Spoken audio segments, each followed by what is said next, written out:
like I said, I had a lot of free time in 2020. I had a lot of time to think about how I went from, peanut butter to comedy. And when I was in college, I worked at a comedy club, okay? And it was owned by this guy named Freddie DeMarco. He was 100% New York Italian, and he owned a bar in the middle of Missouri. It seemed a little witness protection type stuff, but nobody asked questions. Freddie was good to me. He treated me like a son. He was a mentor to me. In my senior year of college, I went to him. I said, Fred, I think when I graduate, I want to be a stand-up comedian. He's like, hey, Craig, I don't know, man. You're a wrestler, man. You're a wrestler. Comedy and wrestling, Greg, they're very different things. I'm like, yeah, Fred, I wasn't planning on wrestling the audience. Like,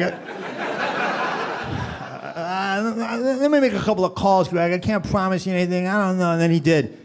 He's a really cool guy. He set me up with a job in Chicago, and he was going to get me introduced in the Chicago club scene. But I told you guys, I took that job at Procter & Gamble. I chickened out, and I had to tell Freddie. Like, Freddie, I took a job at Procter & Gamble. Greg, why would you do it? Man, you're going to be bored, Greg. I just fell asleep between the words Procter and Gamble. No, Fred, it's a good job. They're giving me a company car. Yeah, they're giving me a company car, Greg. That's how they trick you into being bored. You really want to sell soap the rest of your life? I'm like, I'm not selling soap. I'm actually selling peanut butter. Oh, why didn't you say so, Greg? I mean, that's an entirely different situation there. Here I think you're selling soap, but you're selling peanut butter. That's going to be a lot of excitement, Greg. I mean, think all the fun you're going to have with peanut butter. I mean, creamy one day, crunchy the next day. Greg, get in your company car and drive it off a cliff. At least you'll have 5 seconds of fun before you hit the ground. Come on.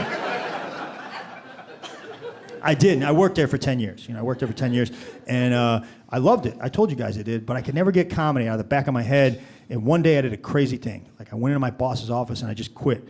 And Freddie was my first call because I knew he was the only one that would understand. I go, Freddie, I did it. I quit P&G. I'm going full-time comedy. Craig, why would you do that? That's a good job, man. They gave you a company car. You said it was boring. I said that a long time ago, Greg. I mean, you're not a young guy now. I mean, your life's almost over. You're supposed to be bored, Greg. I mean, get a hobby. Play golf or something. You don't quit your job. I mean, comedy is a tough business, Greg. I mean, people don't need comedy, Greg. You know what they need? Peanut butter. They need peanut butter. There's a lot of stability in peanut butter, Greg. I tell you what, use your head. I mean, come on.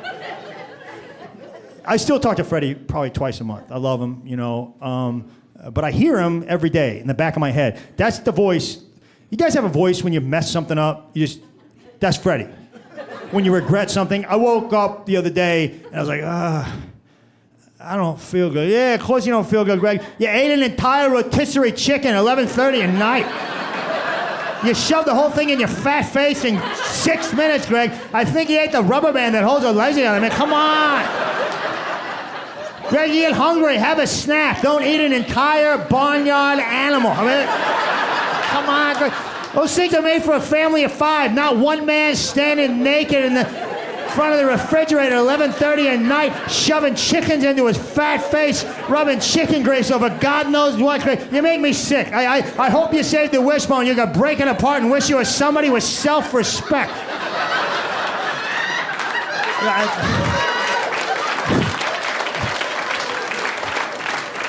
I want to be clear, that's not Freddie, that's me talking to myself. Like, this is what goes on in my head every day.